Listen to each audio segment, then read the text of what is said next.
Gosh, another exciting chat with David Schneider. How are you today? I'm doing well. It's been great with the sun this past few days. It's been absolutely wonderful. So doing It's well. been Thank you. it's been beautiful, hasn't it? Compared to Oh, some other parts of the world that are smothered in snow and rain and sleet. But I'll tell you something that isn't so great, and that is the state of some of the economic framework in British Columbia. There have been some issues that have been stopping business from happening in this great province. And I think you are at the forefront of trying to address what these things are. What are some of the barriers? And you have a very exciting event coming up February 6th. Why don't you tell me about that, David? yeah. On the 5th of February, at again the Ocean Point Hotel, we're having a luncheon event from 11 to 2. The presentation started at 11:30 and going to about 1:30 with the panel discussion. And I thought this year there's not a bigger and more important subject with respect to the economic economic, what would you call, outlook for British Columbia than this reconciliation file. And there's been a few events over the last few years, especially this past couple of years, that have really had an impact on people's comfort level of investing in BC. And this recent decision in Richmond really had catastrophic effects with respect to the real estate side. So we can talk about that briefly. David, you're senior financial advisor. You've been around the block a long time, as have I.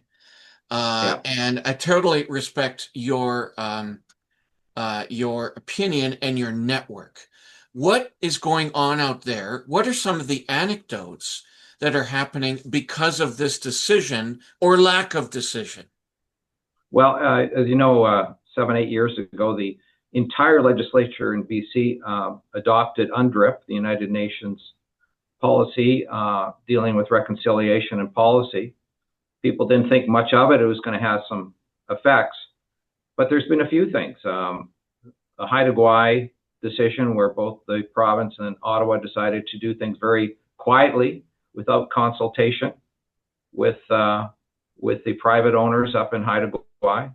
This follows actually a unique decision that's going to be talked about at our presentation, Blueberry River, where the resource sector was not consulted. And Tom Isaac is going to be talking about that. And then what really got the attention, especially in BC, and as we found out a couple of weeks ago in the Wall Street Journal, it went global, was the decision in Richmond. Using previous decisions and UNDRIP as a decision on a big part of private property in the Richmond area. And I think that woke people up. And it really has accelerated indecision.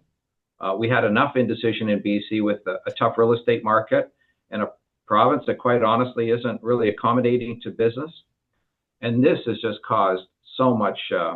So people don't want to invest in real estate in BC because they're uncertain of ownership. Is that correct?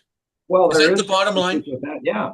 And you're just wondering what's going to be in the future. But this decision was really interesting because so much of British Columbia does not have treaties like other provinces. We have a third of the population of First Nations communities across Canada is in British Columbia. Mm. So this has caused a lot of uncertainty. And my role with Macdonald-Laurier Institute last year, we had Heather Exner-Perot to talk about the energy sector. And what's good is after that presentation, a lot of changes are happening with the attitude towards natural gas and LNG from the province. We really pushed that.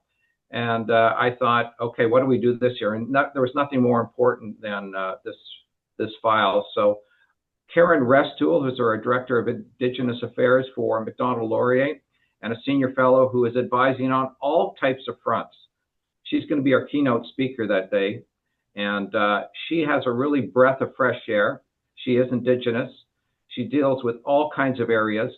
And I think she's going to provide a lot of clarity and understanding of what's going on, because there's a lot of pessimism out here. And I think what you're going to see is some solutions and some positive aspects that I think are so needed. And before she speaks, Crystal Smith, who used to lead the Haisla Nation and the first ever Indigenous-led LNG facility at Cedar, she did, and her community did so many things that shows that First Nations communities can get things going. can do things in a positive way without these undrip and so forth that causes all kinds of issues. There's Yeah. a tremendous amount of opportunity. I think, David, what's really, really required in the marketplace is clarity, Yes, understanding, information. That's what you and your team at Macdonald-Laurier Institute are delivering on February 5th. Can you give us timing, location? I will have the links all over this yeah, digital interview, and I think it's great that you're bringing some light to an issue that is really confusing a lot of people. exactly.